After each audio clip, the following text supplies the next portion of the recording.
സർക്കാർ നിയോഗിച്ച പക്ഷിപ്പനി പഠന സംഘം റിപ്പോർട്ട് സമർപ്പിച്ചു. പക്ഷിപ്പനി ബാധിച്ച എല്ലാ ജില്ലകളിലെയും നിരീക്ഷണ മേഖലകളിൽ പക്ഷികളുടെ വിൽപ്പനയും കടത്തും 2025 മാർച്ച് അവസാനം വരെ നിരോധിക്കണമെന്ന് റിപ്പോർട്ടിൽ പറയുന്നു. ചെക്ക് പോസ്റ്റുകളിൽ ശക്തമായ നിരീക്ഷണവും ജൈവ സുരക്ഷാ പരിശോധനയും ശക്തമാക്കണമെന്നും റിപ്പോർട്ടിൽ നിർദ്ദേശം. സലിം മാലിക് തിരുവനന്തപുരത്ത് നിന്ന് കൂടുതൽ വിവരങ്ങളുമായി ചേരുന്നു. സലിം, എന്തൊക്കെയാണ് ഈ റിപ്പോർട്ടിന്റെ ഉള്ളടക്കമായി അറിയാൻ കഴിയുന്നത്? വേണു, സംസ്ഥാനത്ത് വീണ്ടും പക്ഷിപ്പനി പടർന്ന സാഹചര്യത്തിലാണ് സർക്കാർ ഇത്തരത്തിലൊരു പഠന റിപ്പോർട്ട് ഒരു സംഘത്തെ നിയോഗിച്ച് പഠന റിപ്പോർട്ട് തയ്യാറാക്കിയത്. ക്ഷമിക്കണം, ഈ മൃഗസംരക്ഷണ വകുപ്പ് മന്ത്രി ജെ ചിഞ്ചുറാണിയുടെ നിർദ്ദേശപ്രകാരമായിരുന്നു ഇത്തരത്തിൽ ഒരു പഠന സംഘം രൂപീകരിച്ചത്. ഇതിൽ നിന്നും ദേശാടന പക്ഷികളിൽ നിന്ന് വൈറസ് പടർന്നേക്കാം എന്നുള്ളതാണ് ഇതിലെ ഏറ്റവും പ്രധാനപ്പെട്ട കണ്ടെത്തൽ. മാത്രമല്ല, അസുഖം ബാധിച്ച പക്ഷികളുടെ വിൽപ്പനയിലൂടെയും പക്ഷികളെ മറ്റ് സ്ഥലങ്ങളിലേക്ക് മാറ്റിയത് മൂലവും ഈ വൈറസ് പടരാൻ സാധ്യതയുണ്ട്.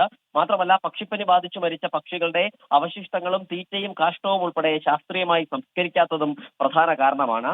ചേർത്തലയിലെയും തണ്ണീർമുക്കത്തെയും ബ്രോയിലർ ഇന്റഗ്രേഷൻ ഫാമുകളിലെ സൂപ്പർവൈസർമാരുടെ ഫാമുകളിൽ നിന്ന് മറ്റു ഫാമുകളിലേക്കുള്ള അനിയന്ത്രിതമായ സഞ്ചാരവും അസുഖബാധയ്ക്ക് കാരണമായി എന്ന് ഈ റിപ്പോർട്ടിൽ പറയുന്നു. മാത്രമല്ല, ഇറച്ചി ആവശ്യത്തിനായി മറ്റ് സംസ്ഥാനങ്ങളിൽ നിന്നും കൊണ്ടുവന്ന ബ്രോയിലർ കോഴികളിലും താറാവുകളിലും വിശദമായ പഠനം നടത്തേണ്ടതുണ്ട് എന്നുകൂടി വ്യക്തമാക്കുകയും ചെയ്യുന്നു. അങ്ങനെ വിവിധ കാരണങ്ങൾ ഇതുമായി ബന്ധപ്പെട്ട് ചൂണ്ടിക്കാണിക്കുന്നുണ്ട്. ഒപ്പം വിവിധ നിർദ്ദേശങ്ങളും വിദഗ്ധ സമിതി മുന്നോട്ട് വെച്ചിട്ടുണ്ട്. അതിലേറ്റവും പ്രധാനപ്പെട്ട നിർദ്ദേശം പക്ഷിപ്പനി പ്രതിരോധത്തിനും നിയന്ത്രണത്തിനുമായി 2021 ദേശീയ കർമ്മ പദ്ധതി അത് കർശനമായി പാലിക്കുക എന്നുള്ളതാണ്. മാത്രമല്ല, പക്ഷിപ്പനി ബാധിച്ച എല്ലാ ജില്ലകളിലെയും നിരീക്ഷണ മേഖലകളിലുള്ള പക്ഷികളുടെ വിൽപ്പനയും കടത്തും 2025 മാർച്ച് അവസാനം വരെ നിരോധിക്കണം.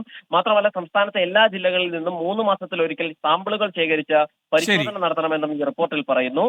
ഒപ്പം ചെക്ക് പോസ്റ്റുകളിൽ ശക്തമായ നിരീക്ഷണവും ജൈവ സുരക്ഷാ പരിശോധനയും ശക്തമാക്കണമെന്നും റിപ്പോർട്ടിൽ ചൂണ്ടിക്കാണിക്കുന്നു. വേണു, സലിം മാലിക്കാണ് തിരുവനന്തപുരത്ത് നിന്ന് വിവരങ്ങളുമായി ചേർന്നത്.